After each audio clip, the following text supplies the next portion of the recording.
வார்த்தையினுடைய தியானத்திற்காக பிலிப்பியர் 4:19. தம்முடைய ஐஸ்வரியத்தின்படி என் தேவன் தம்முடைய ஐஸ்வரியத்தின்படி உங்கள் குறைவை எல்லாம் கிறிஸ்து இயேசுவுக்குள் மகிமையிலே நிறைவாக்குவார். கிறிஸ்து இயேசுவுக்குள் மகிமையிலே நிறைவாக்குவாராக.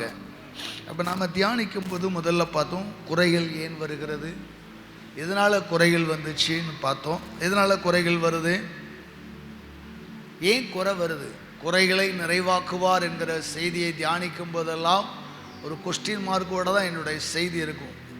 ஒரு கேள்வி இல்லாமல் வார்த்தை இல்லை.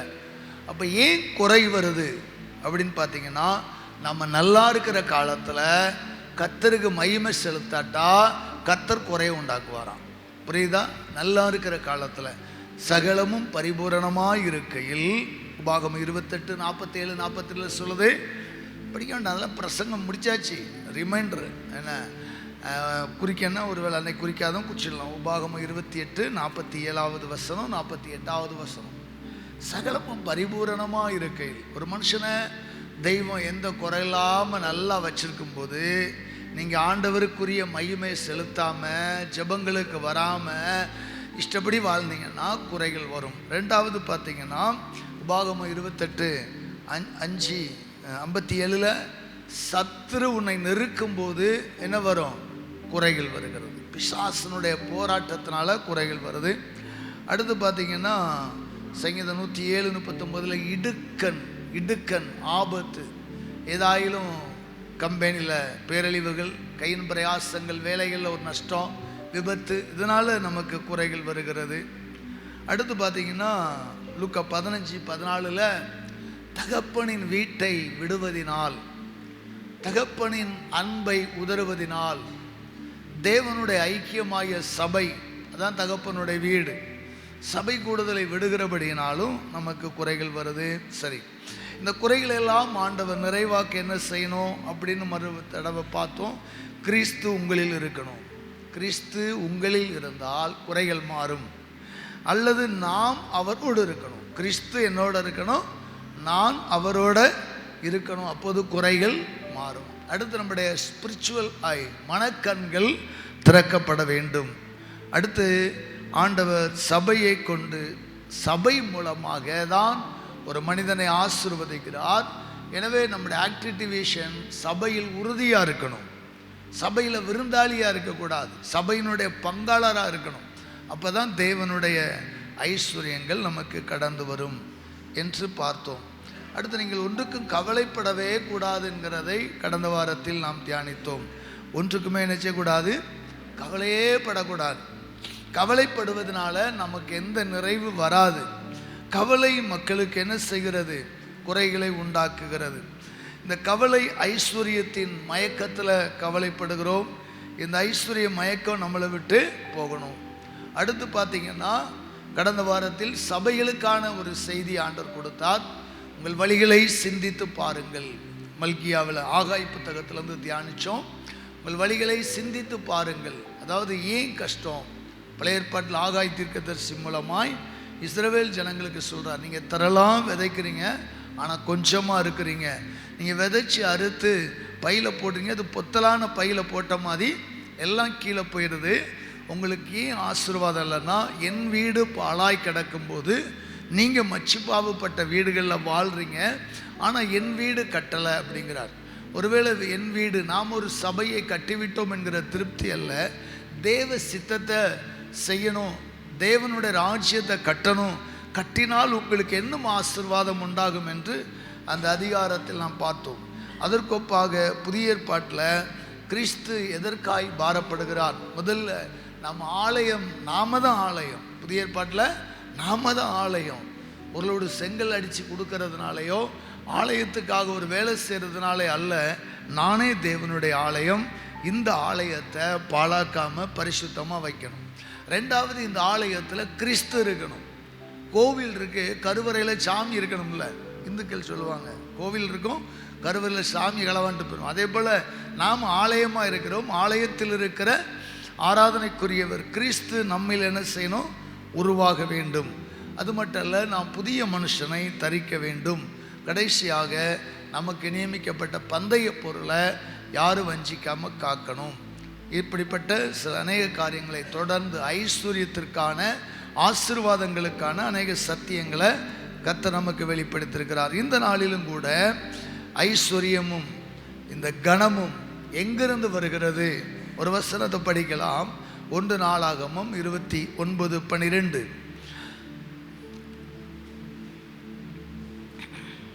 1 நாளாகமம் 29:12. ஐஸ்வர்யமும் கனமும் உம்மாலே வருகிறது, தேவரீர் எல்லாவற்றையும் ஆளுகிறவர்.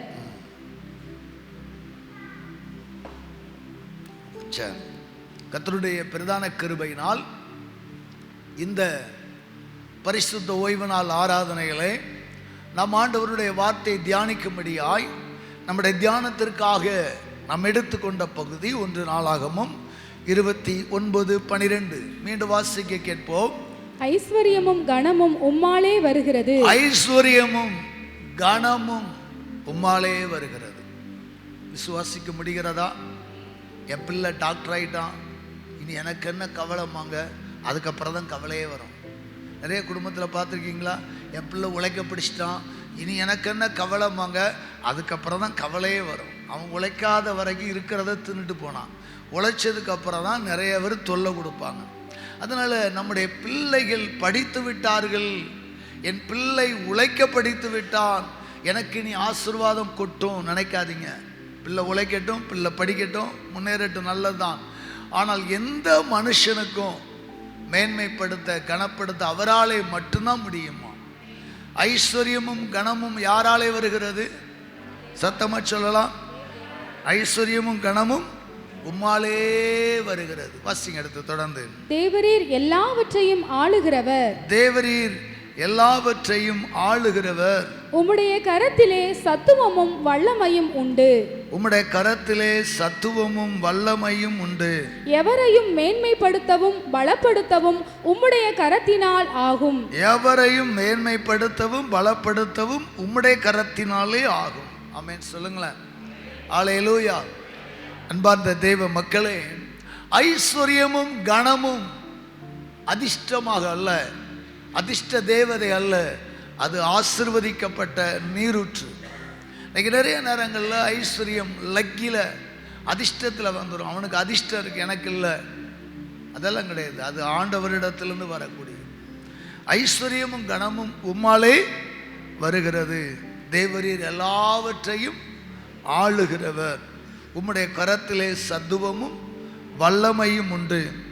எவரையும் மேன்மைப்படுத்தவும் பலப்படுத்தவும் உம்முடைய கரத்தினாலே ஆகும். எந்த மனுஷனாக இருந்தாலும், சாதாரண ஆடு மேய்க்கிறவனை அரசனா மாற்றவும் அவராலே கூடும். வாசல் காவலாளியாகிய மொர்தெகாயை அரண்மனையில் உயர்ந்த அதிகாரியாக்க அவராலே ஆகும். சிறைபிடிக்கப்பட்டு வந்த அகதிகளின் பிள்ளையாகிய எஸ்தரை ராஜாத்தியாக்கவும் அவராலே ஆகும். மகா பாபிலோனின் சக்கரவர்த்தியாயிருந்த நேபுகாத் நேச்சரை மிருகமாக மாற்றி மாடாக மாற்றி புல்ல மேய வச்சார், அதுவும் அவராலே ஆகும். அல்லேலூயா. அவராலே ஆகாத காரியம் ஒன்றுமில்லை. அன்பான தேவ மக்களே, அவருடைய கரத்துக்கு அடங்கியிருங்கள். அவர் நினைச்சா நம்மளை உயர்த்துவார். நாம் பெருமையில் மேட்டிமையில் இருப்போமையானால் அவர் தாழ்த்தி போட ரொம்ப நேரம் ஆகாது. அதனால் இந்த நாளில் நாம் தெரிந்து கொள்ளக்கூடிய சத்தியம், ஐஸ்வர்யம் கனமும் யாராலே வருகிறது? அவராலே வருகிறது. மீண்டும் ஒரு வசனத்தை கூட வாசிக்கலாமா?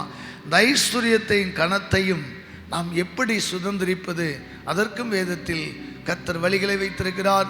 1 நாளாகமம் 16வது வசனத்துக்கு வரலாம். 1 நாளாகமம் 16வது வசனம் 27வது வசனம், 16வது அதிகாரம் 27, 28 வசனங்கள். மகிமையும் கனமும் அவர் சமூகத்தில் இருக்கிறது. மகிமையும் கனமும் அவர் சமூகத்தில் இருக்கிறது. வல்லமையும் மகிழ்ச்சியும் அவர் ஸ்தலத்தில் இருக்கிறது. வல்லமையும் மகிழ்ச்சியும் அவர் ஸ்தலத்தில் இருக்கிறது என்று சொல்லுற. மகிமையும் கனமும் அவர் சமூகத்தில் இருக்கு. அப்போ நல்லா கவனிங்க, ஐஸ்வர்யம் மகிமை எங்க இருக்கு? அவர் சமூகத்தில். அப்படின்னா அவருக்கு முன்பாக இருக்கிறது. அப்போ நாம் எப்போதெல்லாம் அவர் சமூகத்துக்கு வருகிறோமோ அப்போதெல்லாம் கொஞ்சம் என்ன செய்யலாம், சுரண்டிக்கிட்டே போகலாம். எப்போதெல்லாம் அவர் சமூகத்தில் முழங்கால் படுறீங்களோ, எப்போதெல்லாம் அவர் சமூகத்தில் அமர்ந்து வசனம் தியானிக்கிறீங்களோ அப்போதெல்லாம் ஒரு ஐஸ்வர்யத்தின் நதி உங்கள் மேலே இறங்கும். அங்கே வாசிக்கலாம், வல்லமையும் மகிழ்ச்சியும் அவர் ஸ்தலமாகிய ஆலயத்தில். அவர் ஸ்தலமாகி அந்த காலத்தில் ஆலயத்தை ஃபேஸ் பண்ணி தான் எழுதுறாங்க. மகிழ்ச்சியும் வல்லமையும் எங்கே இருக்கிறது? வல்லமை மகிழ்ச்சி எங்கே இருக்குது? அவருடைய ஸ்தலத்தில் இருக்கிறது. அதனால தான் தாவீது ஆலயத்தின் மேலே அப்படிப்பட்ட ஒரு மோகம் கொண்டான். தேவனுடைய சபை, தேவனுடைய ஆலயத்தின் மீது அப்படிப்பட்ட ஆர்வம் கொண்டான்.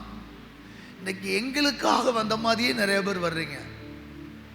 வரலன்னா நாங்கள் பாரப்படுறோம். சில நேரங்களில் 2 வாரம் வந்திருக்க மாட்டாங்க, நானும் சரியாக கவனிச்சிருக்க மாட்டேன்.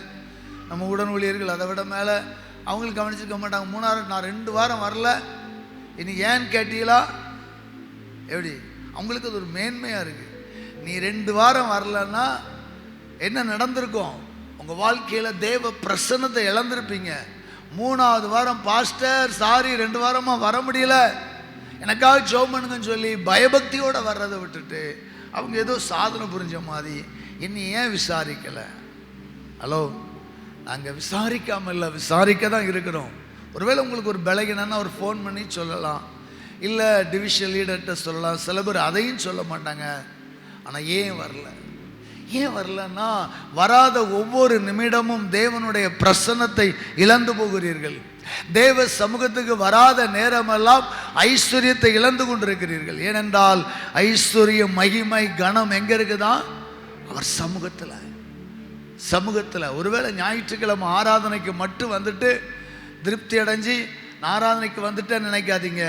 எப்போதெல்லாம் அவர் சமூகத்தில் முழங்கால் படிக்கிட்டு உங்கள் ஜெப அறையில், உங்கள் படுக்க அறையில் படுக்கிறதுக்கு முன்னாடி எழுந்திரிச்ச உடனே அவர் சமூகத்தில் உட்கார்ந்து ஒரு 1/2 மணி நேரம் துதிச்சு வேதத்தை வாசிக்கிறீங்களோ, அவர் சமூகத்தில் நீங்கள் இருக்கிற நேரங்களை எல்லாம் கணக்கிட்டு பாருங்கள். தெய்வ பிரசன்னம் உங்களை ஆசீர்வதிக்கும். ஒரு மனிதனுடைய ஃபோன் யூசேஜ் எவ்வளோ நேரங்கிறத கண்டுபிடிக்கிறதுக்கெலாம் என்ன இருக்குது? வெரி சிம்பிளான ஆப்ஷன் இருக்குது. ஆனால் நீங்கள் தெய்வ பிரசன்னத்தில், தெய்வ சமூகத்தில் எத்தனை மணி நேரம் இருக்கிறீங்கன்னு கண்டுபிடிக்க ஏன்ட்ட ஆப்ஷன்லான்னு அவர்கிட்ட இருக்குது. இல்லையா? யார்கிட்ட இருக்குது? அவர்கிட்ட இருக்குது. சில நேரம் அப்படியே மொபைலை பார்த்து சூடாகிருது. ஆமாம், ஆனால் ஆவிக்குள்ளே சூடாகிற அனுபவம் இல்லை. தயவு செய்து மொபைல் அவசியம். இதை கண்டுபிடிச்சவன்லாம் கையில் கிடைக்க மாட்டேங்க. ஆனால் அவன் சொல்கிறான் நான் பேசுகிறதுக்கு தான் கண்டுபிடிச்சேன். ஆனால் இன்றைக்கி பார்த்தீங்கன்னா வாழ்க்கை துணையை தேர்ந்தெடுக்கிறதுக்கு சகலமும் கெட்டு போகிறதுக்கு இந்த மொபைலில் இருக்குது. அதனால் இந்த மொபைல் நம்ம தேவைக்கு யூஸ் பண்ணணும், தேவைக்கு மட்டும் யூஸ் பண்ணணும். நம்ம அதிலே இருப்போம். ஆனால் எப்படி தேவ பிரசன்னத்தில் இருப்போம்? இன்றைக்கி ஒவ்வொரு தேவ மனிதர்களாகட்டும், விசுவாசிகளாகட்டும், என் ஊழியக்காரங்களும் விதிவிலக்கில்லை, தப்ப முடியலை. தனிமையை போக்குறதுக்கு மொபைல் தான். எங்கேயாவது ஒரு பஸ் ஸ்டாப்பில் காத்திருக்கிறாங்க, யாருக்காவது வெயிட்டிங்கில் இருக்காங்கன்னா உடனே மொபைல் தான். வாட்ஸ்அப்பில் எது மெசேஜ் வந்திருக்கா, இல்லை யூடியூப்பில் ஒரு செய்தியை பார்க்க, ஒரு நல்ல கர்த்தருடைய செய்தியை பார்த்துட்டா பரவாயில்ல. நாட்டு நடப்புகளும் அரசியல்களும் தேவையில்லாதவைகள். நாம் ஒன்றை தேடும்போது பல குப்பைகள் வரும். குப்பையை கிளறிக்கிட்டே இருக்கிறோம். கிட்டத்தட்ட ஒன்றுனா வர வர நீங்கள் மாற்றி மாற்றி விடுறீங்க. பார்க்குறீங்கன்னா உங்கள் கை குப்பை கிளறது தான் அர்த்தம். குப்பையை கிளறிட்டு இருக்கிறோம். எப்படி ஆண்டவருடைய ஆசீர்வாதங்கள் வரும்? தேவைக்கான நேரங்களில் பயன்படுத்துங்கள். தேவைக்கான நேரங்களில் பாருங்கள், தப்பு இல்லை. மீதி நேரங்களில் எப்போதெல்லாம் சமயம் கிடைக்குதோ ஆண்டவரின் சமூகத்தில் இருங்க. சில பெண்கள் என்ன பண்ணுவாங்கன்னா ஒரு உபவாச கூட்டத்துக்கு கூட வர மாட்டாங்க. உபவாச ஜெபத்துக்கு வந்தால் என்ன வாரேன் வரல அப்படின்னு வளர்த்துருவாங்க. ஆனால் அவங்க வீட்டில் பெரிய வேலை செய்யலை. பக்கத்து வீட்டுக்காரங்களோட ஏற்று வீட்டுக்காரங்களோட உட்கார்ந்து நேரங்களை செலவிடுகிறீர்கள். அந்த நேரங்கள் உங்களுக்கு என்ன ஆசீர்வாதத்தை கொண்டு வரும்? உலகப்பிரகாரமான மக்களோடு மக்களாக சேர்ந்து பல மணி நேரங்கள் பேசுவதில் உங்களுக்கு என்ன நன்மை கிடைச்சிருக்கு? மாறாக சண்டைகளும் பகைகள்லாம் தான் முடியும். அந்த நேரத்தில் தனிமையாக இருந்து அவருடைய சமூகத்தில் இருங்களேன். அவர் சமூகத்தில் என்ன இருக்குது சொல்லுங்க? மகிமை கனம் இருக்கிறது. மகிமையும் கனமும் அவர் சமூகத்தில் இருக்கிறது. அதனால் அவருடைய சமூகத்தில் மகிமையை பெற்றுக்கொள்ளுங்கள். வாசிக்கலாம் 28வது வசனம். ஜனங்களின் வம்சம் கர்த்தருக்கு மகிமையையும் வல்லமையையும் செலுத்துங்கள், கர்த்தருக்கே அதை செலுத்துங்கள். ஜனங்களின் வம்சங்களே,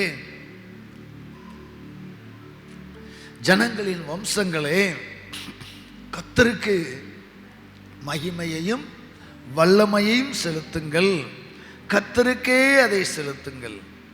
நாம் கனத்தையும் மகிமையையும் ஐஸ்வர்யத்தையும் ஆசீர்வாதத்தையும் வல்லமையையும் மகிழ்ச்சியையும் நாம் பெற்றுக்கொள்ள வேண்டுமையானால் கர்த்தருக்கு எதை செலுத்தணுமா? மகிமையை செலுத்தணும். ஒன்றை செலுத்தி தான் ஒன்றை அடைய முடியும். இதுதான் விதி. நாம் செலுத்தாமல் நாம் எதையும் பெற்றுக்கொள்ள முடியாது. இன்னைக்கு பார்த்தீங்கன்னா சில நேரங்களில் அநேக டெக்னாலஜி இப்போ கண்டுபிடிச்சிக்கிறாங்க. ஒரு 2 ரூபா காயின்ஸ் போட்டால் தண்ணி வருது, 5 ரூபா காயின்ஸ் போட்டால் தண்ணி வரும்படி மிஷின். ஏடிஎம்மில் பணம் எடுக்கலாம். அந்த கார்டு இருந்தால் போதும். அந்த கார்டை சுருவியாச்சுன்னா நம்முடைய அக்கௌண்ட்டில் இருக்கிற பணங்கள் தேவைக்கு எடுக்கலாம். இப்படி நாம் எதையாயிலும் செலுத்தாமல் எடுக்க முடியாது. ஒன்றை செலுத்தினாதான் நாம் ஒன்றை பெற்றுக்கொள்ள முடிகிறது. அரசு அலுவலகம் ஆகட்டும், பேங்க் ஆகட்டும், எந்த ஒரு கம்பெனி ஆகட்டும், நாம் ஒன்றை பெற்றுக்கொள்ள வேண்டும். மெட்ரோ ட்ரெயினில் ஏறாந்தா ஒரு காயின்ஸ் மாதிரி துட்டு கொடுத்து வாங்கின்னு அந்த காயின்ஸை போட்டால் என்ன செய்யும்? இல்லைன்னா கேட்டு ஓப்பன் ஆகும், உள்ளே போயிடலாம், இல்லைன்னா போக முடியாது. இப்படி நிறைய விஷயங்களில் ஒன்றை செலுத்தி தான் ஒன்றை அடைகிறோம். ஆனால் கர்த்தர்கிட்ட மட்டும் எதையும் நான் செலுத்த மாட்டேன், எனக்கு வரணும் இல்லை. ஜெபிக்கிறல்ல, ஜெபம் செலுத்துறது அல்ல. ஜெபம் ஆண்டவரின் கதவுகளை தட்டுறது. ஆனால் ஒன்று செலுத்தி பாருங்கள். நாம் ஆசீர்வதிக்கப்பட வேண்டுமையானால் தேவனுக்கு மகிமையையும் கனத்தையும் செலுத்தி பாருங்கள். கர்த்தருக்கு அவருடைய நாமத்திற்குரிய மகிமையை செலுத்தி காணிக்கைகளை கொண்டு வந்து அவருடைய சன்னதியில் பிரவேசியுங்கள். எல்லா மத வழிபாடுகளிலும் தெய்வத்தை தேடும் முன்னதாக தெய்வத்துக்கு பிடித்த ஒரு பலிகளை செலுத்துகிறார்கள், ஒரு காணிக்கைகளை கொண்டு வந்து செலுத்துகிறார்கள். வேதம் அதற்கு விளக்கல்ல. வேதமும் சொல்லுகிறது, உன் தேவனாகிய கர்த்தருடைய சன்னதியில் வெறும் கையோட வராதன்னு சொல்றார். ஒருவேளை வருமானத்திற்காக, சபையினுடைய நிதிக்காக பேசல. ஆதியிலிருந்து ஆண்டவருடைய கட்டமைப்பு அப்படிதான். காயினும் ஆபேலும் பலி செலுத்தினார்கள். அந்த பலி நிறைவாயிருந்த ஆபேலை கர்த்தர் ஆசீர்வதித்தார். கர்த்தருக்குரிய மகிமையை செலுத்தாததுனால காயினை ஆண்டவர் ஆசீர்வதிக்க முடியல என்று பல இடங்களில் சொல்லலாம். எனவே நாம் தேவனுக்கு மகிமையை செலுத்த வேண்டும். ஒருவேளை நாம் தேவனுக்கு செலுத்துகிற மகிமை என்பது வெறுமனே காணிக்கை மட்டும் அல்ல, வெறுமனே பணமோ பொருளோ அல்ல. நாம் செலுத்த வேண்டிய ஒரு 4 விதமான மகிமை, நாம் ஆண்டவருக்கு கொடுக்க வேண்டிய 4 விதமான மகிமையை நான் சொல்லுகிறேன். இந்த மகிமையை நீங்கள் செலுத்தி பாருங்க. கர்த்தருடைய வாழ்க்கையில் ஐஸ்வர்யத்தையும் கனத்தையும் நிரந்தரமாய் நீடித்த நாட்களாக தருவார். அல்லேலூயா. முதல்ல வாசிக்கலாம். நாம் செலுத்த வேண்டிய மகிமை என்ன? சங்கீதத்தின் புத்தகம் 112வது அதிகாரம், சங்கீதம் 112:3. ஆஸ்தியும் ஐஸ்வர்யமும் அவன் வீட்டில் இருக்கும், அவனுடைய நீதி என்றைக்கும் நிற்கும். Price God. ஆஸ்தியும் ஐஸ்வர்யமும் அவன் வீட்டில் இருக்கும். ஆஸ்தியும் ஐஸ்வர்யமும் என் வீட்டில் இருக்கும். சொல்லாம எல்லாரும் சேர்ந்து அந்த வசனத்தை படிங்க. ஆஸ்தியும் ஐஸ்வர்யமும் என் வீட்டில் இருக்கும், என்னுடைய நீதி என்றைக்கும் நிற்கும். அல்லேலூயா. அவனுடைய யாருக்கும் போயிடக்கூடாது. ஆஸ்தியும் ஐஸ்வர்யமும் என் வீட்டில் இருக்கும், என்னுடைய நீதி என்றைக்கும் நிற்கும். இப்போ சொல்லுங்க, ஆஸ்தியும் ஐஸ்வர்யமும் என் வீட்டில் இருக்கணும்னா என்கிட்ட என்ன இருக்கணும்? நீதி இருக்கணும். இல்லையா? சொல்லுங்களேன். நீதியற்ற வாழ்க்கை வாழ்ந்து கொண்டு கூடாரங்களுக்கும் கோபுரங்களுக்கும் போகிறதுனால ஐஸ்வர்யம் ஒருபோது வராது. நம்முடைய பிஸ்னஸில் நீதி இருக்கணும், நம்முடைய வியாபாரத்தில் நீதி இருக்கணும். ஒருவேளை கம்ப்யூட்டர் தராசை வச்சு நம்ம எடை போடுறோம், எதிரே கஸ்டமர் இருக்கிறாங்க, கரெக்டாக 1/2 கிலோ 500 கிராம் சரியாக போடுறோம். கஸ்டமர் இல்லாத 480 போடக்கூடாது. ஒரு கஸ்டமரு நம்ம முன்னாடி ஒரு 1/2 கிலோ பருப்பு, 1/2 கிலோ உளுந்து 1 கிலோ சீனி போட்டு கொண்டு வாங்கன்னா அந்த கஸ்டமர் இல்லாட்டால் நம்முடைய எடை எப்படி இருக்கணும்? கரெக்டாக இருக்கணும். ஏன்னா மேலேருந்து ஒருத்தர் பார்க்குறார். அல்லேலூயா. அநேக இடங்களெல்லாம் வியாபாரங்களில் பயங்கர ஏமாற்றம் நடக்கும். அப்படியே நம்ம இருக்கும்போது ஒரு எடை, இல்லாத நேரம் ஒரு எடை, பயங்கரமாக ஏமாத்துறதெல்லாம் நாம் பார்க்கிறோம். வேதம் சொல்லுகிறது நம்முடைய வீட்டில் ஐஸ்வர்யமும் ஆஸ்தியும் இருக்கணும்னா நம்ம வாழ்க்கை எப்படி இருக்கணும்? நீதியாக இருக்க வேண்டும். ஆண்டவருக்கு நாம் செலுத்த வேண்டிய நீதி என்ன? அங்கே வாசிக்கலாம். முதல் 2 வசனம். ஆண்டவர் யாருடைய வீட்டில் ஐஸ்வர்யத்தை தருகிறார்? யாருடைய வீட்டில் ஆஸ்தி இருக்கிறது? படிங்க முதல் 2 வசனம். அல்லேலூயா. கர்த்தருக்கு பயந்து அவருடைய கட்டளைகளில் மிகவும் பிரியமா இருக்கிற மனுஷன் பாக்கியவான். அவன் சந்ததி பூமியில் பலத்திருக்கும். செம்மையானவர்களின் வம்சம் ஆசீர்வதிக்கப்படும். Praise God. அல்லேலூயா. நீதி என்றால் என்ன? அவன் வீட்டில் நீதி இருக்கும். ஐஸ்வர்யமும் ஆஸ்தியும் ஐஸ்வர்யமும் அவன் வீட்டில் இருக்கும். அவனுடைய நீதி என்றைக்கு நிற்கும்னு பார்த்தோம். நீதினா என்ன? அதைத்தான் 1-2 வசனங்களில் சொல்லுகிறது. அவருடைய கட்டளைகளில் மிகவும் பிரியமா இருக்கிற மனுஷன் பாக்கியவான். இதுல இந்த வசனத்தை பாருங்க. அவருடைய கட்டளைகளில் நடக்கிறவன் பாக்கியவான் எழுதல. கட்டளையை நேசித்தாலே உங்களுக்கு ஒரு ஆசீர்வாதம். நடக்கிறது 2வது. நம்ம நடக்கிறதும் இல்லை, நேசிக்கிறதும் இல்லை. எப்படி ஆசீர்வாதம் வரும்? வேதம் சொல்லுகிறது அவருடைய கட்டளைகளை நேசியுங்கள். அவருடைய கட்டளைப்படி முழுவதும் ஒரே நாளில் வாழ முடியல. அநேகர் சொல்லுவாங்க, எப்படிங்க வாழ முடியும்? ஆண்டவருடைய கட்டளை கஷ்டமாக இருக்கு. ஆனால் ஆண்டவர் சொல்லுகிறார், என் நுகம் லகுவாய் இருக்கிறது. லகுவாய் இருக்கிறது. பெரிய கட்டளை இல்லை, பெரிய கட்டளைகள்லாம் இல்லை, கொஞ்சம் கட்டளைகள். ஒரே கட்டளையில் முடிச்சிட்டாரு. பழைய ஏற்பாட்டில் 10 கட்டளை கொடுத்தாரு. இணை சட்டங்கள் அநேகம் இருந்தது. ஆனால் அதையெல்லாம் மாற்றி புதிய ஏற்பாட்டில் 2 பிரதான கட்டளை கொடுத்தாரு. அடுத்த 2 பிரதான கட்டளையை ஒரே கட்டளையை சுருக்கிட்டார். என்ன, எப்படி சுருக்கினாரு? உன்னில் அன்பாயிருக்கிறது போல உன் அயலான இடத்தில் அன்பாயிருப்பாய். ஒரே கட்டளையை சுருக்கிட்டார். இதுதான் கட்டளை. நாம் அயலான இடத்தில் அன்பு வைத்தால் யாருக்கும் தீங்கு விளைவிக்க மாட்டோம். அயலானை நேசிப்போமையானால் அவனுக்கு எதிராக நாம் வன்மம் கொள்ள மாட்டோம், எந்த பாவம் செய்ய மாட்டோங்கிறதான் ஒரே கட்டளையில் ஆண்டவர் முடிக்கிறார். ஒரே கட்டளையில் ஆண்டவர் அங்கே மாற்றிவிட்டார். இப்போது வேதம் சொல்லுகிறது, நீங்கள் கட்டளைகளில் பிரியமாக இருக்க வேண்டும். யாரெல்லாம் கட்டளைகளை நேசிக்கிறீங்களோ, கட்டளைகளில் பிரியமாக இருக்கிறீங்களோ, உங்கள் சந்ததி இந்த பூமியில் பலத்திருக்கும். செம்மையானவர்களின் வம்சம் ஆசீர்வதிக்கப்படும். அன்பான தேவ பிள்ளைகளே, கட்டளைகளுக்கு கட்டளை மேலே பிரியமா இருங்க. கட்டளையை படிங்க. 10 கட்டளையில் பிள்ளைகளுக்கு சொல்லிக் கொடுங்க. 10 கட்டளை விளக்கத்தை சொல்லிக் கொடுங்க. இன்றைக்கு நாம் பிள்ளைகளை வளர்க்க தவறுகிறோம். பிள்ளைகளை வேதத்தின்படி வளர்க்க தவறுகிறோம். பிள்ளைகளை வைத்துக்கொண்டு நாம் பகைமையோடு வெறுப்போடு பேசும்போது அந்த வெறுப்பு பிள்ளைகளின் இருதயத்தில் சிறு வயதில் விதைக்கப்படுகிறது. நாம் யார் மேலேயோ கசப்பாய் பேசுகிற அந்த வார்த்தைகளை பிள்ளைகள் கேட்கிறார்கள். அந்த கசப்பான விதை பிள்ளைகள் இருதயத்தில் விதைக்கப்படுகிறது. நல்லதை விதையுங்கள். யூத ஸ்டடி, ஜூயிஷ் மக்களுடைய கல்ச்சர் ஸ்டடியில் பார்த்தீங்கன்னா, அவர்கள் தங்கள் பிள்ளைகள் வயிற்றில் இருக்கும் போதே என்ன செய்கிறாங்களா, அவங்க சண்டே ஸ்கூல் போகிறாங்கன்னு கேள்விப்பட்டோம். அவர்கள் வேதம் படிக்கிறாங்க. நல்ல மியூசிக்கில் அவர்களுடைய தொழுகை ஆராதனை, அவர்களுடைய வேர்டு வசனங்களை வாசிக்கிறது அந்த பிள்ளை கேட்கட்டும் இருப்பாங்க. ஆபாசமான இறைச்சல் உள்ள இடத்துல இருக்க மாட்டாங்க. நீங்கள் அடிக்கடி டிவியில் பார்ப்பீங்க தெரியுமா, டாம் அண்ட் ஜெர்ரி, ஒரு நாயும் பூனையும் ஓடுற மாதிரி காட்டும். ரொம்ப ரசித்து பார்ப்பேன். நானே பார்த்துருக்குறேன். டைம் போகாத பட்சத்துலாம் பார்ப்பேன். பிடிக்கும் எனக்கு. என்ன அதெல்லாம் அந்த அனிமேஷன் பிக்சர் யார் செய்கிறா தெரியுமா? இஸ்ரேல் நாட்டில் தான்.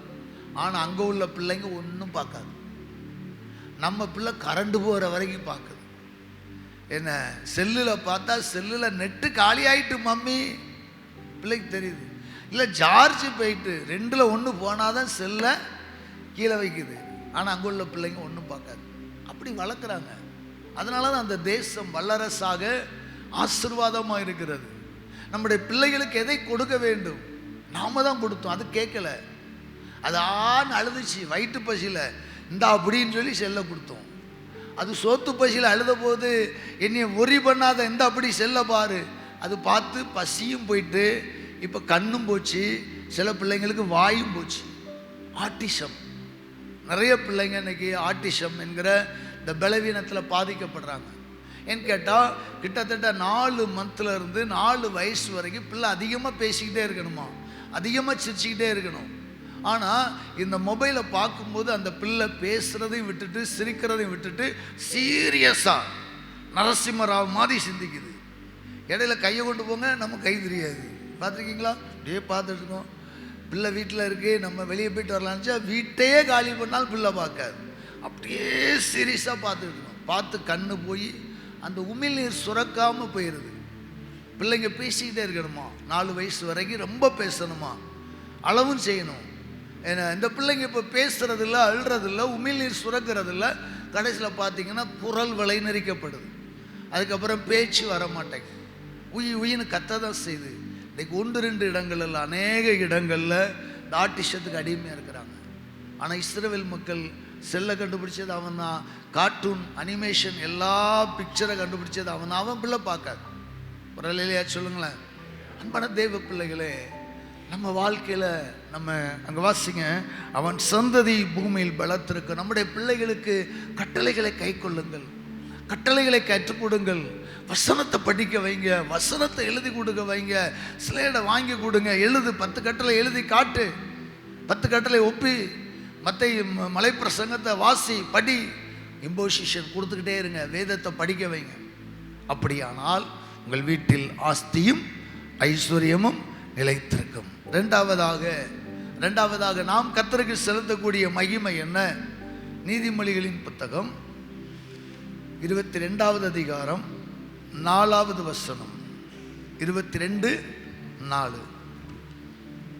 தாழ்மைக்கும் கர்த்தருக்கு பயப்படுதலுக்கும் வரும் பலன் ஐஸ்வர்யமும் மகிமையும் ஜீவனுமாம்.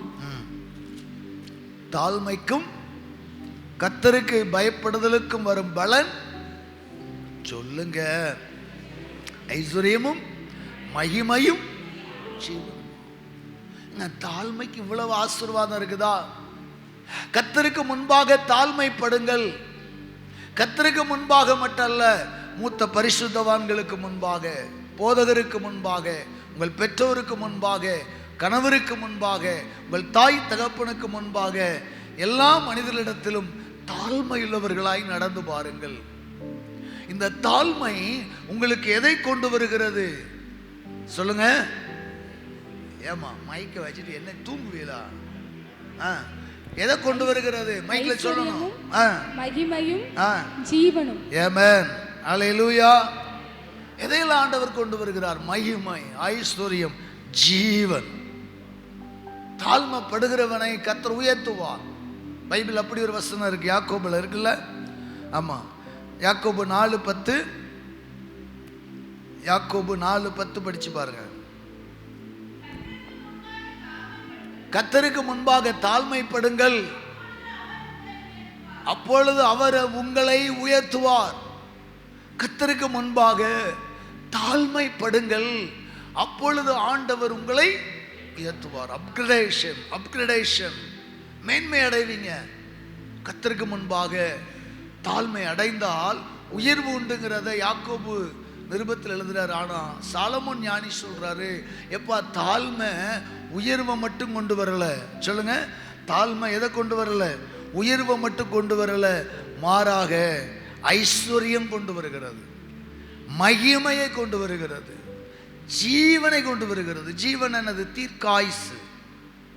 இன்னைக்கு இடையில போறவன் போற எடுபட்டவன் தான் சொல்லுவாங்க. பார்த்துருக்கீங்களா? நிறைய பேர் எடுபட்டத்தனமாக வாழ்வான். பெரியவங்களை மதிக்க மாட்டான், அரசாங்கத்தை மதிக்க மாட்டான், மனைவியை மதிக்க மாட்டான், தாயை மதிக்க மாட்டான். அநேகருடைய வாழ்க்கை, இடையில போகிறவங்க வாழ்க்கையெல்லாம் இப்படித்தான்.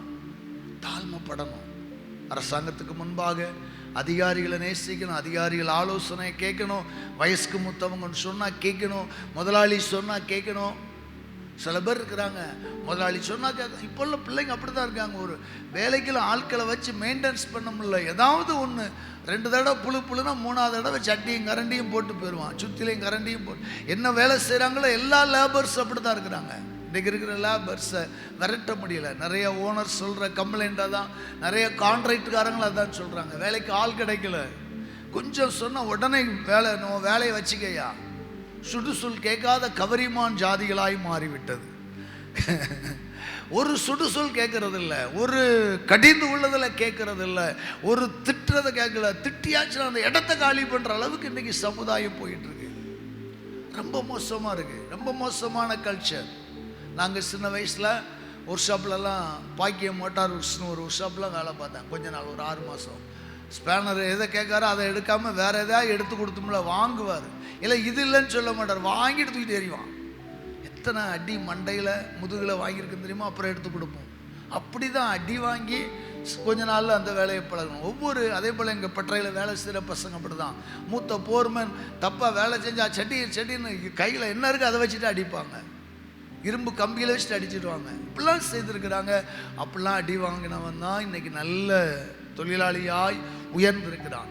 ஆனால் இன்றைக்கு இருக்கிற சமுதாயம் இருக்குது பாருங்கள், ஏன்டா லேட்டாக வந்துட்ட, மணி 9 மணிக்கு வேலைக்கு வரணும், 9:30 வந்திருக்க, சரி ரைட் அப்போ நாளைக்கு வரேன். ஏன்னா அவனுக்கு வீட்டில் அம்மா டெய்லி சோறு பொங்கிடுவான். வேலையே இல்லாட்டாலும் இலவச அரிசி, இலவச எண்ணத்தையோ ஒன்று பொங்கி வச்சிருது, வரட்டா அப்படியே பைக்கு திருப்பிடுறான். வேற வார்த்தையே கிடையாது, டீலிங்கே கிடையாது, போயிட்டு வரோம் நாளைக்கு வரேன். இப்போ வேலை பார்த்து சாப்பிடணுங்கிற எண்ணங்கள் இல்லை. அந்த அளவுக்கு இந்த சமுதாயம் போயிட்டான். நான் கர்த்தருடைய பிள்ளைகளாய் உங்களுக்கு சொல்லுகிறேன், நீங்கள் ஒரு வேலைக்காரங்களாக இருந்தாலும் தாழ்மையாக இருங்க, நீங்கள் ஒரு முதலாளியாக இருந்தாலும் தாழ்மையாக இருங்க, நீங்கள் சாதாரண ஒரு கடை வச்சிருந்தாலும் சரி கஸ்டமருக்கு முன்பாக தாழ்மைப்படுங்க. நீங்கள் ஒருவேளை கஸ்டமராக இருந்தாலும் வியாபாரத்தில் தாழ்மையாக இருங்க. தாழ்மை நம்மளை எங்கேயோ கொண்டு போயிடும். ஆமாம், விட்டு கொடுப்பதுனால நம்ம எங்கேயோ போயிடுவோம் ஆசீர்வாதம். தாழ்மைக்கு வருகிற பலன் என்ன? ஐஸ்வர்யம், மகிமை, ஜீவன், தீர்க்க ஆயுசே உண்டாகிறதாம். ஆயுஷ்னாலே கர்த்தர் கூட்டி கொடுக்கிறார். அதனால தாழ்மைப்படுங்க, கர்த்தர் உங்களை உயர்த்துவார். 3ஆவதாக வேகமாய் கடந்து செல்லாம்.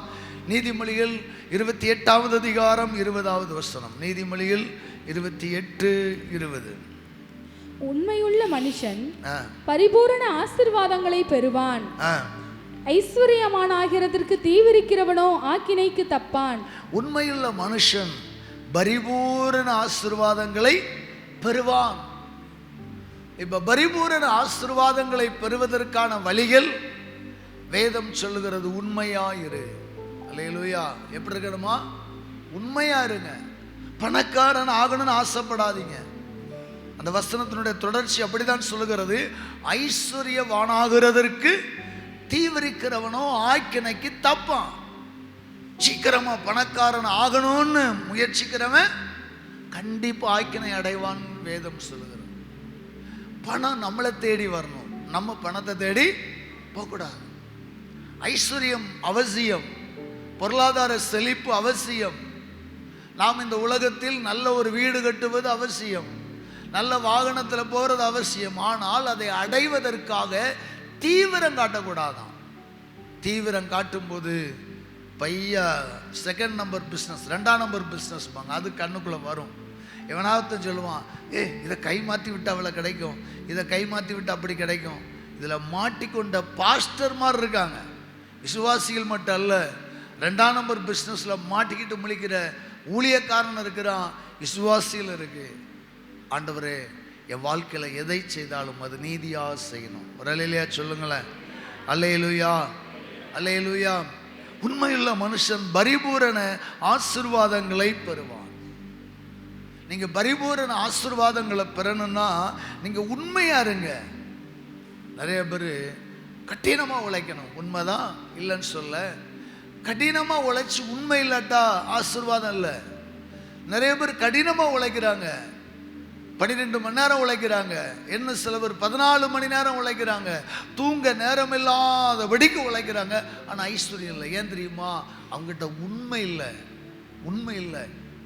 உண்மை இல்லாததினால அங்கே ஐஸ்வர்யத்தை தேவன் கொடுக்கல. உங்கள் வாழ்க்கையில் கொஞ்சம் உண்மையாக இருந்து பாருங்க. வாசிக்கலாம் மத்தேயு சுவிசேஷம் 25வது அதிகாரம் 21வது வசனம். அவனுடைய எஜமான் அவனை நோக்கி, நல்லது உத்தமமும் உண்மையுமுள்ள ஊழியக்காரனே, கொஞ்சத்திலே உண்மையாயிருந்தாய், அநேகத்தின் மேல் உன்னை அதிகாரியாக வைப்பேன், உன் எஜமானுடைய சந்தோஷத்திற்குள் பிரவேசி என்றான். Praise God. அல்லேலூயா. ஆண்டவருடைய நாமம் மகிமைப்படுவதாக. நாம் இங்கே 3 வேலைக்காரர்களை குறித்து பார்க்கிறோம். எஜமான் தூர தேசத்திற்கு போகும்போது 3 வேலைக்காரர்களுக்கு தாளந்துகளை கொடுத்து செல்கிறார். ஒரு வேலைக்காரனுக்கு 5 தாளந்தை கொடுக்கிறார். மற்றொரு வேலைக்காரனுக்கு 2 தாளந்தை கொடுக்கிறார். மற்றொரு வேலைக்காரன் ஒரு சிறிய பையன், அதனால் அவனுக்கு 1 தாளந்தை கொடுக்கிறார். இந்த எஜமான் தூர தேசத்திற்கு போய்விட்டு வந்து உங்கள் கணக்குகளை ஒப்புவீங்கள் என்று சொன்னபோது 5 தாளந்தை வாங்கினவன் மீண்டும் 5 தாளந்தை சம்பாதித்தான். ஆண்டவனே, 5 தாளந்தை என்னிடத்தில் கொடுத்தீர், அவைகளை கொண்டு இதோ வேறு 5 தாளந்தை சம்பாதித்தேன் என்றான். அவனுடைய எஜமான் வெரி குட், சூப்பர் சொல்லிட்டு போயிருக்கலாம். அங்கே ஒரு வார்த்தை சொல்லப்படுகிறது. அங்கே ஒரு வார்த்தை சொல்லப்படுகிறது. என்ன வார்த்தை தெரியுமா? நல்லது உத்தமும் உண்மையுமுள்ள ஊழியக்காரனே, கொஞ்சத்திலே உண்மையாக இருந்தாய், அநேகத்தின் மேல் உன்னை அதிகாரியாக வைப்பேன், உன் எஜமானுடைய சந்தோஷத்திற்குள் பிரவேசிக்கிறார். சரி, நெக்ஸ்ட் அடுத்தாள் வாப்பா, அடுத்தாள் வாரம். அவன் அதே போல சொல்றான், ஆண்டவனே 2 தாளந்துகளை கொடுத்தேன், அதை கொண்டு இதோ வேறு 2 தாளந்தை சம்பாதித்தேன். இடத்திலும் அதே வார்த்தை சொல்லுகிறான், நல்லது உத்தமும் உண்மையுள்ள ஊழியக்காரனே, கொஞ்சத்திலே உண்மையாயிருந்தாய், அநேகத்தின் மேல் உன்னை அதிகாரியாக வைப்பேன், உன் எஜமானுடைய சந்தோஷத்திற்குள் பிரவேசி என்றான். 3ஆவதாக 1 தாளந்தை வாங்கினவன் வந்து, ஆண்டவனே, வாசிங்க, நீர் விதைக்காத இடத்தில் அறுக்கிறவர் என்றும், நீர் விதைக்காத இடத்தில் அறுக்கிறவரும் தெளிக்காத இடத்தில் சேர்க்கிறவருமான கடினமுள்ள மனுஷன் என்று அறிவேன். ஆகையால் நான் பயந்து போய் உமது தாளந்தை நிலத்தில் புதைத்து வைத்தேன், இதோ உம்முடையதை வாங்கிக் கொள்ளும் என்றான். Praise God. அல்லேலூயா. இந்த 5 வாங்கினவன் மீண்டும் 5 சம்பாதித்தான். 2 வாங்கினவன் மீண்டும் 2 சம்பாதித்தான். 1 வாங்கினவன் ஒன்றுமே சம்பாதிக்காதவன் தான் ரொம்ப பேசுறான். ரொம்ப பேசுறான்னா அவன்கிட்ட என்ன இருக்காது? சரக்கு இருக்காதுமாங்க சில அறிஞர்கள். ரொம்ப பேசுறவனை நம்ப கூடாதுன்னு சொல்லுவாங்க. சில ஆளுக்கு என்லாம் வந்து வள வள வள வளவலன்னு ரொம்ப நேரம் பேசுவாங்க. பேசி நான் அதை செஞ்சேன் இதை செஞ்சேம்பாங்க. கடைசியில் பார்த்தீங்கன்னா அவங்கள தீர விசாரிப்பேன், ஜீரோ தான் பேசும். சில ஆளுக்கு வாயிலேருந்து வார்த்தையே வராது. அவங்ககிட்ட சரக்கு நிறையா இருக்கும். அவங்ககிட்ட வந்து நான் நிறைய காரியங்களை கற்றுக்கொண்டிருக்கிறேன். சரக்குள்ளவன் தளம்ப மாட்டான். குறைகுடம் கூத்தாடும். குறைகுடம் தான் என்ன செய்யும்? சிலம்பும். நிறைகுடம் என்ன செய்யாது? சிலம்பாமல் போகும். பார்த்தீங்களா? அதே போல் இந்த 2 பேரும் அழகாக சம்பாதிச்சு ரிசல்ட் சொல்கிறாங்க. இவன் பார்த்தீங்கன்னா கவிதை நடையில் போகிறான். என்ன சொல்கிறான்? ஆண்டவரே, நீர் விதைக்காத இடத்தில் அறுக்கிறவரும். எப்படி? ஆமாம், விதைக்காத இடத்துல அறுக்கிறவரும் தெளிக்காத இடத்தில் சேர்க்கிறவருமான கடினமுள்ள மனிதர் என்று அறிவேன். இந்த உவமை இயேசுவுக்கு ஒப்பாக சொல்லப்படுகிற ஒரு காரியம். ஆண்டவர் கடினமுள்ளவரா? சொல்லுங்க, ஆண்டவர் கடினமுள்ளவரா? இல்லை. அவரை குறித்து நாம் படிக்கும் போதெல்லாம் தாயை போல. அப்போ நாம் ஒரு டம்ளரை உடைச்சோம், தாய் நம்ம மண்டை உடைச்சிட்டா? இல்லை. நாம் வீட்டில் இருக்கிற ஒரு பானையை உடைச்சோம், தாய் நம்ம தலையை உடைச்சிதா? இல்லை. என் பிள்ளை சார் ரைட் வாங்கிக்கலாம். அதே போல் தான் ஆண்டவருக்கு நாம் சில விஷயத்தை தவறாக செஞ்சால் கூட அவர் நம்மளை மன்னிச்சிருவார். ஆனால் அவருக்காக எதையாவது செய்யணும். தாளந்துகளை பயன்படுத்தணும். கர்த்தர் நமக்கு கொடுத்த தாளந்துகளை பயன்படுத்தணும். உண்மையுள்ள மனுஷன் பரிபூரண ஆசீர்வாதங்களை பெறுவான். உண்மையாய் ஆண்டவருக்கு வாழணும். உண்மையாய் ஆண்டவருக்கு ஊழியம் செய்யணும். உண்மையாய் ஆண்டவருக்கு கொடுக்கணும். கொஞ்சத்தில் உண்மை, இங்கே நிறைய உண்மை இல்லை, கொஞ்சத்தில் உண்மையாக இருந்தால் கூட உன்னை அநேகத்தில் அதிகாரியாக வைப்பேங்கிறார். ஒரு அல்லேலூயா சொல்லுங்களேன். அன்பான கர்த்தருடைய பிள்ளைகளே, நாம் ஆண்டவருக்காய் வாழ்வதில் கொஞ்சத்துலையாவது உண்மையாக இருக்கணும். நான் நிறைய ஆள்கிட்ட சொன்னேன், பொய் பேசுடா, கொஞ்சமாவது குறைச்சி பேசணும். அந்த மாதிரி சில நேரங்களில் நாம் பாவம் செய்கிறவர்களாக இருக்கக்கூடாது, உண்மையுள்ளவர்களாக இருக்கணும். கொஞ்சத்தில் எதுலெல்லாம் உண்மையாக இருக்கணும்? நம்முடைய ஜெப வாழ்க்கையில் உண்மையாக இருக்கணும். மனுஷனுக்கு பயந்து ஜெபிக்க கூடாது, ஆண்டவருக்கு பயந்து ஜெபிக்கணும். நம்ம கொடுக்கறதுல உண்மையாக இருக்கணும். கொடுக்கணும்னு தீர்மானம் எடுக்கிறோம், கொடுக்கணுங்கிற வேதத்தை படிக்கிறோம், கொடுக்கணுங்கிற கட்டளை தெரியும், ஆனாலும் கொடுக்காம இருக்கும் பார்த்தீங்களா, அதுதான் உண்மை இல்லாத ஜீவியம். ஊழியம் செய்யணும், ஊழிய பாரம் இருக்கு, ஊழியம் செய்ய கிருபை இருக்கு, ஆனால் ஊழியம் செய்யாமல் இருக்குன்னு தெரியுமா, அதுதான் உண்மை இல்லாத ஜீவியம். ஊழியம் செய்ய தெரியாதவங்க செய்யாமல் இருக்காங்க, ஊழியத்தை பற்றி அறியாமல் இருக்கிறாங்க, ஒரு வரம் இல்லாமல் இருக்கிறாங்க, ஒரு கிருபை இல்லாமல் இருக்கிறாங்க. அவங்ககிட்ட ஆண்டவர் கேட்க மாட்டாராம், நான் கிருபை பெற்றவன், வரம் பெற்றவன், தாளந்துள்ளவன், உன்ட்டு தான் ஆண்டவர் கேட்பார். அதனால் கொஞ்சமாவது ஊழியம் செய்யுங்க, கொஞ்சமாவது ஆண்டவருக்காக ஏதாயிலும் ஒன்றை செய்ய பிரயாசப்படுங்கள். கொஞ்சத்தில் உண்மையாக இருந்தால் அநேகத்தில் ஆண்டவர் அதிகாரியாக வைப்பார். அல்லேலூயா, அல்லேலூயா. அநேகத்தில் அதிகாரியாக ஆண்டவர் வைப்பார். நம்ம ஆண்டவருக்காக கொஞ்சம் சேவையாவது செய்யணும். ஆண்டவர் அநேக விஷயங்களில் என்னை அதிகாரியாக வைப்பது அதனால தான். எந்த ஒரு ப்ராஜெக்ட், எந்த ஒரு திட்டத்தை செய்தாலும் அதை நேர்த்தியாய் செய்து கொடுக்குறோம். அதனால் அநேக ஊழியர்கள் என்னை தேடி, பாஸ்டர் இந்த மீட்டிங் நடத்தி கொடுங்க, இந்த காரியத்தை செய்து விடுங்க. அவங்ககிட்ட காசைப்பட்டு எதிர்பார்க்க மாட்டேன், மீட்டிங்கை சக்ஸஸாக நடத்தி கொடுப்பேன், தர்றதை வாங்குவேன், இல்லைனாலும் போங்க விட்டுருவோம். ஏன்னா ஆண்டவருக்காக எதையாவது ஒன்று செய்து கொண்டே இருக்கணும். செய்கிறோம், ஆண்டவர் நம்மை ஆசீர்வதிக்கிறார். அல்லேலூயா. இந்த வருஷம்லாம் சேவா பாரத்தில் ஐசிடி ப்ராஜெக்ட் கிடைக்காது. நாங்கள் சரி இன்டர்வியூக்கு வாங்க பாஸ்டர், முடிஞ்சால் பார்க்கலாம். நாங்கள் சரின்னு சொல்லி போனேன். பாஸ்டர் உங்களுக்கு கொடுத்துட்டாங்க. நாங்கள் இல்லை நீங்களா? இல்லை, நசரேன் பாஸ்டர் கண்டிப்பாக கொடுக்கணும், ஆனால் 2 ப்ராஜெக்ட் செய்யணும். ஒரு ப்ராஜெக்ட்டுக்கு தான் சப்போர்ட்டு மணி தருவாங்க, ஒன்று தரவே மாட்டாங்க. நீங்கள் செய்வீங்களான்னாங்க. நான் பரவாயில்ல செய்கிறேன்னு. ஏன்னா நம்ம ஆர்கனைசேஷன்லேருந்து ஒரு அமௌண்ட்டை செலவு செய்து நரிப்பூர்லேயும் ஒரு 10 பேரை ட்ரெயின் பண்ணுறேன்னு. அவங்களுக்கு ரொம்ப சந்தோஷம். என்ன அப்போ சில பேர் செய்ய மாட்டாங்க, காசு தந்தால் தான் செய்வாங்க, காசு தரட்டா வேலை செய்ய மாட்டாங்க. ஆனால் நம்ம காசு தரலைனாலும் நம்ம வேலை செய்கிறோம். ஏன்னா நம்ம விசுவாசிகளை ட்ரெயின் பண்ணுறோம். மாதத்துக்கு ஒரு 2 கிளாஸ் போட்டு நம்ம விசுவாசிகளுக்கு ஒரு நேரம் சோறு போடுறோம். இதில் ஒன்றும் கெட்டு போகிறதில்ல. ஊழியத்தை செய்வோம். இப்படி நாம் செய்வதனால் ஆண்டவர் நம்மளை அடுத்த லெவலில் ஆண்டவர் அநேக வாசல்களை திறக்கிறார். உண்மையாக இருங்க ஊழியத்துக்கு, விசுவாச வாழ்க்கையில் ஆண்டவருக்கு உண்மையாக இருங்க. வேகமாய் அடுத்தவைகளை நாம் பார்க்கலாம்.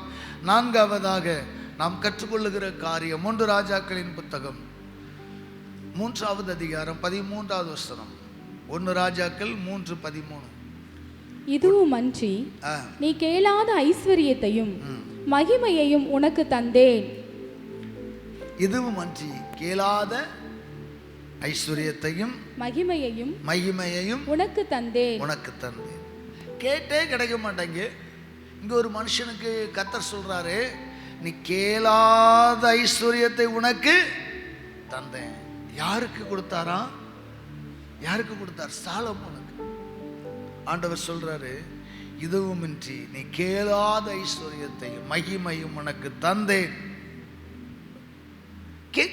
கேட்கிற எவனும் பெற்றுக்கொள்ளுகிறான் வசனம் இருக்கு. ஆனா இங்க சாலமோனை பிளஸ் பண்ணும்போது நீ கேளாத ஐஸ்வர்யத்தை தந்தேன். அப்ப என்ன நடந்துச்சு? அங்கே ஆண்டவர் சாலமோனுக்கு தரிசனமானார். நாம் எல்லாரும் படித்த விஷயம் தான், அதனால சுருக்கமாய் சொல்லுகிறேன். சாலமோனே, சொப்பனத்தில் ஆண்டவர் தோன்றி உனக்கு என்ன வேண்டும் நீ கேள் என்கிறார். நீ எதை கேட்டாலும் அதை உனக்கு நான் தருகிறேன் என்கிறார். அங்கே பார்த்தீங்கன்னா சாலமோன் ஆண்டவரிடத்தில் ஜெபிக்கிறான். என்ன ஜெபிக்கிறான்? என்ன கேட்குறான்? ஆண்டவரே, நீ தெரிந்து கொண்டதும் ஏராளத்திற்கு எண்ணிக்கைக்கு அடங்காத லக்கத்திற்கு உட்படாதுமான திரளான ஜனங்களாய் உமது ஜனத்தின் நடுவில் அடியேன் இருக்கிறேன். உமது ஜனங்களை நியாயம் விசாரிக்கவும் நன்மை தீமை இன்னதென்று வகையறுக்கவும் அடியனுக்கு ஞானமுள்ள இருதயத்தை தந்தருளும். ஏராளமாக இருக்கிற உமது ஜனங்களை நியாயம் விசாரிக்க யாராலே ஆகும்? ஆண்டவர் பார்க்கிறாரு, சாலமோனுடைய இந்த காரியம் ஆண்டவருக்கு உகந்த விண்ணப்பமாக இருந்தது. நம்ம ஜெபம் ஆண்டவருக்கு உகந்ததா இருக்கணும். ஆண்டவருக்கு எரிச்சலை ஊற்ற மாதிரி நீங்க ஜெபிக்கிறீங்க, ஆண்டவரை விசனப்படுத்துற மாதிரி ஜெபிக்கிறீங்க. ஜெபிக்க தெரிஞ்சதுனால எதையும் சொல்றதா? அதாவது அஞ்ஞானிகளை போல அளப்பாதிருங்கள் என்கிறார். கிறிஸ்தவம் அலப்பி கொண்டிருக்க கூடாது, உகந்ததை கேட்கணும். சாலமோனுடைய ஜெபம் எப்படி இருந்துச்சான்? உகந்ததா இருந்தது. ராஜாவா இருக்கிறான். ராஜாவாக முடிசூட்டப்பட்ட நாளில் கர்த்தர் கேட்கிறார், உனக்கு என்ன வேணும்? அவன் கேட்கிறான், இந்த ஏராளமான ஜனத்தை நடத்துவதற்கு எனக்கு என்ன வேணும்? ஞானம் வேணும் கேட்கிறான். அப்ப ஆண்டவரே சொல்றாரு, இதே வேற ஒரு ராஜாட்ட கேட்டா என்ன கேட்டிருப்பான் தெரியுமா? எனக்கு நல்ல ஐஸ்வர்யத்தை தாரும், இல்லைன்னா எதிரிகளை எல்லாம் வீழ்த்துவதற்கான வல்லமை தாரும், இல்லை என்றால் தீர்க்க ஆயுசை தாரும். இதுக்கு தான் ராஜாக்கள் ஆசைப்படுவாங்க. ஆனா நீ இந்த மூணையும் கேட்கல, ஐஸ்வர்யத்தையும் கேட்கல, சொல்லுங்க, ஐஸ்வர்யத்தையும் கேட்கல, தீர்க்க ஆயுசையும் கேட்கல, வீரமிக்க சக்தி இராணுவ படைகளையும் கேட்கல. எதை கேட்ட? நீ ஞானத்தை கேட்டபடியினால். வாசிங்க, உன் வார்த்தைகளின்படியே செய்தேன். அல்லேலூயா. ஞானமும் உணர்வும் உள்ள இருதயத்தை உனக்கு தந்தேன். இதுல உனக்கு முன்னானவன் சரியானவன் யாரும் இருந்ததும் இல்லை, உனக்கு பின்பு எழும்புவதும் இல்லை. ஞானத்துல ஒன்னு அடிக்கிறதுக்கு ஆளே இல்லை. அப்படிப்பட்ட தெய்வீக ஞானத்தை தந்துட்டேன். ஆனா சாலமோனே, நீ கேளாத ஐஸ்வர்யத்தையும் மகிமையையும் கனத்தையும் சேர்த்து தருகிறேன். கரங்களை தட்டி ஒரு அலையிலே சொல்லுமா? அல்லேலூயா, அல்லேலூயா. Praise God. நம்ம கேட்டது ஒன்றா இருக்கணும், கிடைச்சது சொல்லுங்க ரெண்டா இருக்கணும். நம்ம கேட்டது ஒன்றா இருக்கணும், கிடைச்சது பல விஷயமா இருக்கணும். ஆனால் நம்ம அப்படி இல்லை. கேட்டது 10 இருக்கு, கிடைச்சது ஒன்று கூட இல்லை. ஏன்னா நம்ம கேட்ட 10மே கர்த்தருக்கு பிரியமில்லாததை கேட்டோம். எதிரிகள் பழிவாங்கப்பட வேண்டும், பகைக்கிறவன் வெட்டப்பட வேண்டும். ஆமா, இதெல்லாம் ஆண்டவர்கிட்ட கேளாதீங்க. உங்கள் பரமபிதா உங்களுக்கு இன்னது தேவை என்று அறிந்திருக்கிறார். ஜெபத்தில் எதை கேட்கனே தெரியல. நிறைய பெந்தகோஸ்து விசுவாசிகளுக்கு கர்த்தர் வரங்களை கொடுத்ததுனால இது பூரா அக்கினியை போடட்டுமா ஆண்டவரேன்னு கேட்குது. இயேசுநாதர் ஒரு பட்டணத்துக்கு ஊழியத்துக்கு போறார். அந்த பட்டணத்துக்காரங்க விட மாட்டேன்ட்டாங்க. உடனே ஆண்டவரோடு இருந்த சீசர்கள் சொல்றாங்க, ஆண்டவரே, எலியா வானத்தில் இந்த அக்கினியை போட்ட மாதிரி இந்த கூரையெல்லாம் எரிச்சரட்டுமா ஆண்டவரே. அல்லேலூயா. நல்ல வேலை வரங்களை கொடுக்கல, கொடுத்தா அவ்வளோதான், பெத்சாயிதா காடெல்லாம் எரிஞ்சு போயிருக்கும். ஆண்டவர் சொன்னார், என்னல உனக்கு ஆவி இருக்குன்னாரு.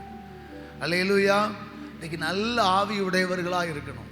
எதை கேட்கணும்? படிக்கிற பிள்ளையா ஞானத்தை தவிர எதையும் கேளாத. ஆண்டவரே ஞானத்தை தான். உனக்கு கல்யாண வயசு வரும்போது ஆண்டவர் உனக்கு நல்ல பெண்ணையோ மாப்பிள்ளையோ தருவார். அதை 15, 16 தேடாத, அதை இன்ஸ்டாவில் தேடாத, அதை யூடியூப்பில் தேடாத, அதை ரோட்டில் தேடாத. தேடுனீன்னா அது உனக்கு கன்னியாய் மாறும். அல்லேலூயா.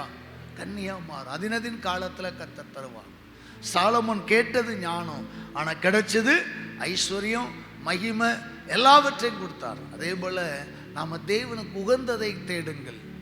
ஆண்டவரே, எனக்கு பணத்தை தாரும், செல்வத்தை தாரும், பைக்கை தாரும், பொருளை தாரும், பொண்ணை தாரும். இல்லை, ஆண்டவருக்கு பிரியமானதை தேடுங்க.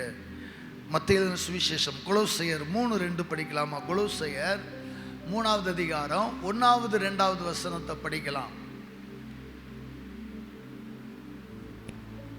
அவருக்குள், கொலோசையர் 3:1, நீங்கள் கிறிஸ்துவுடனே கூட எழுந்ததுண்டானால். அன்பார்ந்த ஆறுதலின் இயேசு திருச்சபை மக்களே, நாம், நீங்கள் சொல்ல விரும்பல, என்னை சேர்த்த சொல்றேன், நாம் கிறிஸ்துவுடனே கூட எழுந்தது உண்டானால், கிறிஸ்து தேவனுடைய வலது பாரிசத்தில் வீற்றிருக்கும் இடத்தில் உள்ள, கிறிஸ்து தேவனுடைய வலது பாரிசத்தில் வீற்றிருக்கும் இடத்தை, மேலானவைகளை தேடுங்கள். மேலானவைகளை தேடுங்கள். அல்லேலூயா. என்ன செய்யணுமா? அப்போஸ்தலனாகிய பவுல் ஆறுதலின் இயேசு சபைக்கு எழுதுகிறார். கொலோசை சபைன்னா நினைக்காதீங்க, நமக்கு எழுதுகிறார். கொலோசை சபைக்கு எழுதுனது அது அந்த காலம், அப்படி இல்லை, நமக்கு சேர்த்து எழுதியிருக்கிறார். வாசிங்க மறுபடியும். நீங்கள் கிறிஸ்துவுடனே கூட எழுந்தது உண்டானால், கிறிஸ்து தேவனுடைய வலது பாரிசத்தில் வீற்றிருக்கும் இடத்தில் உள்ள, ரட்சிக்கப்பட்டு ஞானஸ்நானம் பெற்றது உண்மையானால், கிறிஸ்து மரித்தோரிலிருந்து எழும்பினது போல நீங்கள் பாவத்திலிருந்து மரித்து எழுந்தது உண்டானால், கிறிஸ்து தேவனுடைய வலது பாரிசத்தில் வீற்றிருக்கும் இடத்திலுள்ள மேலானவைகளை தேடுங்கள். நம்ம எதை தேடணுமா? சொல்லுங்க. ஏசப்பா வீற்றிருக்கும் மேலான அந்த சிங்காசனத்தை தேடுங்கள். மேலானவைகளை தேடுங்கள். எதை தேடணுமா? மேலானவைகளை தேடுங்கள். அற்பமானதை தேடக்கூடாது, அற்பமானதை தேடக்கூடாது, தேவையில்லாததை தேடக்கூடாது, அழிந்து போகிறதை தேடக்கூடாது. நித்திய ஜீவனுக்குரியவைகளை தேடுங்கள் என்கிறார். மீண்டும் ஒரு வசனத்தில் ஆண்டவர் சொல்லுகிறார், நீதிமொழிகள் மத்தேயு 6:33, முதலாவது தேவனுடைய ராஜ்யத்தையும் அவருடைய நீதியை தேடுங்கள், அப்பொழுது இவைகளெல்லாம் கூட கொடுக்கப்படும். அல்லேலூயா. Combo offer. கட்டில் வாங்கினால் மெத்தை இலவசம், மெத்தை வாங்கினால் 2 தலையணை இலவசம். நீங்கள் போயிட்டு நான் மெத்தை வாங்க மாட்டேன், 2 தலையணை கொடுத்துருங்க, நான் கட்டில் வாங்க மாட்டேன், எனக்கு இலவசமான மெத்தை கொடுங்கன்னு யார் கொடுப்பா? கட்டில் வாங்கினாதான் கடைக்காரன் தலையணை இலவசமாக கொடுப்பான். உண்மையா இல்லையா? மொபைல் வாங்கினாதான் ஒரு மெமரி கார்டை கொடுப்பான். ஏதோ ஒன்று காம்ப்ளிமெண்ட்ஸ் கொடுக்குறாங்கல்ல. நாம் இலவசத்தையே அடைகிறோம், கொசுருக்காகவே இருக்கிறோம். சில நேரம் பார்த்தீங்கன்னா கை நிறைய காசு இருக்கும், நல்ல 500 ரூபாய்க்கு காய்கறி பர்ச்சேஸ் பண்ணுவாங்க. கொஞ்சம் மல்லி இலை போடுங்க, கொஞ்சம் கருவேப்பிலை போடுங்க. அவன் 10 ரூபாய்க்கு போட, 10 ரூபாய்க்கு வேண்டாம், கொஞ்சம் போட்டால் போதும். அவன் கொஞ்சம் போடுவான், காணாது இன்னும் கொஞ்சம் போடும். ஏன்னா நமக்கு 500 ரூபா இருந்தாலும், என்ன 500 ரூபா பாக்கெட்டில் இருந்தாலும், ஒரு கொசுறு ஓசில் வாங்கினா தான் சில பேருக்கு திருப்தி ஆகும். அது ஒரு மென்டாலிட்டி ஆயிடுச்சு. அதே போல் நாம் ஆண்டவர்கிட்ட கொசுறு வாங்கக்கூடாது. சொல்லுங்கள், மேலானவைகளை வாங்குங்கள், மேலானவைகளை தேடுங்கள்.